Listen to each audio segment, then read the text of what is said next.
அண்ணா பல்கலைக்கழக பாலியல் விவகாரம் நாம் அறிந்ததே. அந்த மாணவிக்கு பாலியல் வன்கொடுமை எவ்வாறு இழைக்கப்பட்டது என்று அந்த குற்றவாளிக்கு போலீசார் மாவுக்கட்டு போட்டிருக்கிறார்கள். இந்த தண்டனை மட்டும் போதுமா? பொதுமக்கள் என்ன நினைக்கிறார்கள்? குறிப்பாக பெண்கள் என்ன நினைக்கிறார்கள்? பார்ப்போம்.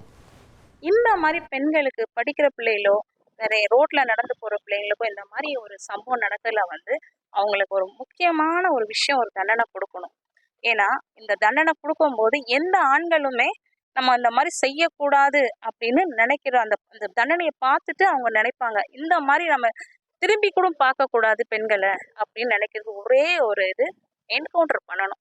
நடு ரோட்ல வச்சு என்கவுண்டர் பண்ணினா மட்டும்தான் மற்ற ஆண்களுக்கு இந்த எல்லா நல்ல ஆண்களும் இருக்கிறாங்க, இந்த மாதிரி அல்பமான யோசிக்கக்கூடிய ஆண்களுக்கு ஒரு பெரிய பாடமா இருக்கும்.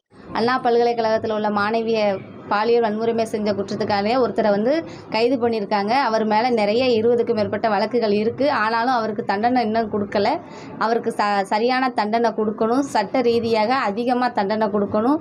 ஒரு பெண் குழந்தைக்கு அம்மாவா என்னுடைய கருத்தை நான் பதிவு பண்ணுறேன். இந்த ஞானசேகரன் போன்ற இந்த மாதிரி கொடுமையை பண்ணவங்களை தண்டனை ரொம்ப கடுமையாக கொடுக்கணும். இவங்க காலை உடைச்சிட்டேன், கையை உடைச்சிட்டேன் அப்படிங்கிற தண்டனை ஏற்றுக்கொள்ளவே முடியாது. இந்த இந்த குற்றங்கள் வருங்காலத்துல பிள்ளைங்க மேலேயோ திரும்ப மற்ற பெண்கள் மேலேயோ வராம இருக்கிறதுக்கு ஆன் ஸ்பாட்ல தண்டனை இவங்க ஒரு என்கவுண்டர் மாதிரி கொடுக்கலாம். அரபு நாட்டில் உள்ள மாதிரி கடுமையான தண்டனை நம்ம நாட்டிலேயே அவங்களுக்கு கொடுக்கணும். தூக்கு தண்டனை மாதிரி பயங்கரமான தண்டனை கொடுத்தாதான் இந்த மாதிரி தப்பு எதுவும் அடுத்து பண்ண மாட்டாங்க. பார்க்கலாம், அரபு கண்ட்ரிலலாம் அது விஷயம் நடந்ததுன்னா அந்த இடத்துல தூக்கு போட்டு அவனை சாவடிச்சு அவனுக்கு எவ்வளவு தண்டனை கொடுக்கணுமோ கொடுக்காங்க. ஆனா இங்க அவ்வளோலாம் இல்லை. அவன் ஒரு ஒன் டே அவன் அதுக்கு ஃபீல் கூட பண்ண மாட்டான். ஒன் டே உள்ள போவான், அடுத்து நல்லா ஜாலியா வெளியே அடுத்து சுத்துவான், அடுத்த பொண்ணு கூட போவான், அடுத்த பொண்ணு அதே மாதிரி பண்ணுவான், எதுவும் பார்க்க மாட்டான். ஸோ இது கண்டிப்பா மாறணும். இதுல நிறைய சட்டம் மாற்ற வேண்டியது இருக்கு. பொண்ணுங்களுக்கு ஃப்ரீடமே இல்லை, பொண்ணுங்கன்னு இல்லை, வயசான பாட்டிக்கு கூட ஃப்ரீடம் கிடையாதுங்க. அவங்களுக்கு மாவு கட்டு போட்டு தண்டனை கொடுத்துருக்காங்க. அந்த தண்டனையெல்லாம் அவங்களுக்கு பத்தாது. உடனடியாக அவங்களுக்கு தூக்கு தண்டனை கொடுக்கணும்.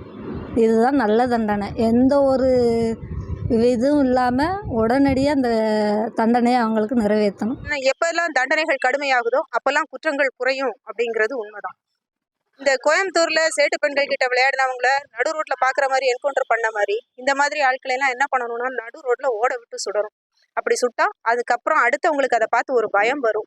அப்போ எங்களுக்கு நீதி வேணும். அந்த குற்றவாளிக்கு நீங்கள் என்ன தண்டனை கொடுக்க போறீங்க? நீங்கள் என்கவுண்டர் பண்ணலை, அதை விட்டுருவோம். ஆனால் அந்த குற்றவாளிக்கு கண்டிப்பாக அதிகபட்சமான தண்டனை, மரண தண்டனை கண்டிப்பாக கொடுக்கணும்.